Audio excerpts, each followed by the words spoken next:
ধর্মতলায় মাপজোক জানিয়ে এবার এফআইআর দায়ের হলো কালীঘাট তৃণমূলের বিরুদ্ধে। হেয়ার স্ট্রিট থানায় এফআইআর দায়ের হয়েছে দোলা সেন, কুণাল ঘোষ, বৈশ্বনাথ চট্টোপাধ্যায়ের বিরুদ্ধে। বেন্টিং স্ট্রিটে জমায়েত করে যান চলাচলে বাধা, এই অভিযোগে এফআইআর দায়ের হয়। এফআইআর দায়ের করে কুণাল ঘোষ, দোলা সেন, বৈশ্বনাথ চট্টোপাধ্যায়কে নোটিশও দেওয়া হয়েছে।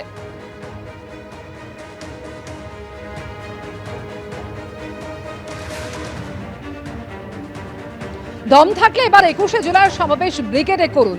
ফিতে হাতে ধর্মতলায় যাওয়া নিয়ে কটাক্ষ করেছেন মুখ্যমন্ত্রী শুভেন্দু অধিকারী।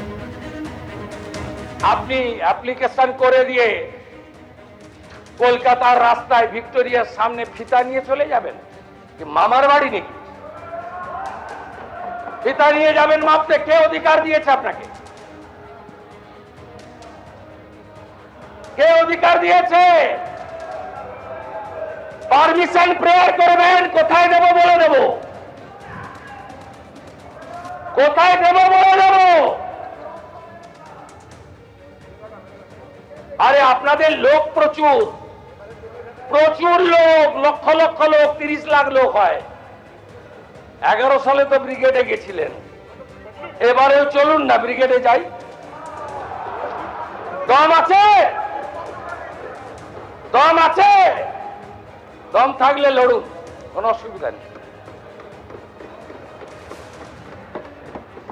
লোক আসবে না আপনাদের সঙ্গে। ধর্মতলায় মাপজোক করতে যাওয়া নিয়ে কালীঘাট তৃণমূলকে কটাক্ষ মুখ্যমন্ত্রীর। আর এই প্রসঙ্গে কি বলছেন তৃণমূল বিধায়ক কুণাল ঘোষ, শুনুন। আপনারা যোগাসনের জন্য রেড রোডের মতো ব্যস্ত রাস্তাকে 7 দিন বন্ধ রাখলেন। 7 দিন, ঈদের দিন, ছুটির দিন, সকালে 2 ঘন্টার জন্য নামাজের জন্য ছাড়েননি, কিন্তু যোগাসনের জন্য 7 দিন বন্ধ রাখলেন।